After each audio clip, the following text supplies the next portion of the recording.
All right, let me just start by saying the title of this video is a little clickbaity, but let me explain why I said this and my reasoning behind it. Let me start by saying the wealthy families involved, I definitely feel bad for them. They did not deserve this. They're the victims here. They thought they were going on a nice journey, a nice submarine ride for, what, $250,000? Now, while these wealthy families definitely didn't deserve to die, the CEO of the company, Oceangate, is kind of what I want to talk about today. He avoided safety procedures, and that's kind of the result of today's incident. So reading some articles, I found that the handle, the controller, to control the submarine was like an off-brand Amazon purchase, like a third-party Xbox controller, PlayStation controller, which is wild. It's got a like terrible Bluetooth receiver, these like plastic buttons. It's just thrown together. So the CEO and founder of Oceangate, the submarine that's currently missing and is actually just about to run out of air, or probably by the time this video is released, is already out of air and oxygen within the submarine.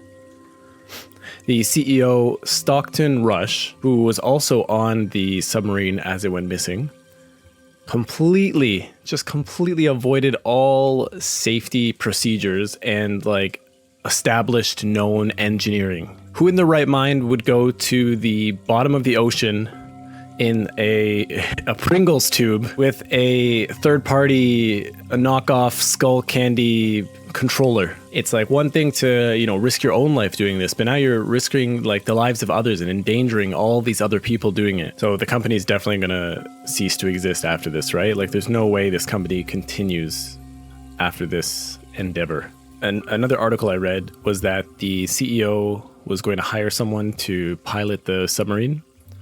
Or is it pilot or drive? Pilot the submarine. And the person he hired ended up having some safety concerns, and the CEO just flat out fired him. So instead of addressing these concerns that were clearly right, the CEO just fired him and moved on. So, we don't know exactly what happened yet, but I'm just guessing there was a crack or something within the sub as they started to dive down, and then the whole sub exploded. There was some news articles saying a Canadian plane heard some voices coming, but no kind of justification or any development on that story. So I was kind of thinking about the controller a little bit more, and maybe that's not the main issue.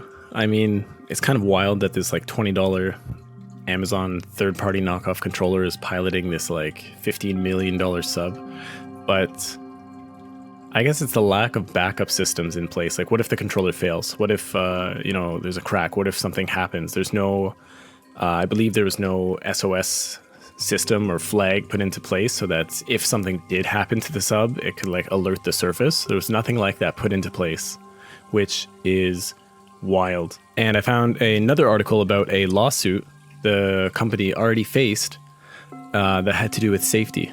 One of the employees addressed a bunch of safety concerns with the submarine, and then he was fired. And the company ended up facing a lawsuit over that. So this Oceangate company already had some kind of issues in the past, some safety issues and precautions that weren't being taken. So yeah, I definitely feel bad for the families and the people involved in here, but it just seems like this CEO is just after money. He's trying to cut corners and, use as cheap items as possible just so he can extend his profits and just keep going and seeing how far he can get with this. So there's been no comment by his wife yet. Stockton Rush's wife is Wendy Rush. I was kind of interested to see what she might say in this situation as, her husband just kind of doomed all these families and caused this like massive disruption in the news where everyone's talking about this situation, and she's kind of just been quiet. So I want to know what you think about this situation. Do you agree with me? Do you think this CEO is just this money-grubbing, businessman who doesn't care about the lives of others? Or do you think differently? Do you think, do you care about him? Do you think he just made an honest mistake? I'd love to know what you have to say in the comments below. Thank you, and please like and subscribe. I'm trying to become a full-time YouTuber. I can only do that with your help. Any single like or subscribe, I really appreciate. And until next time, see ya.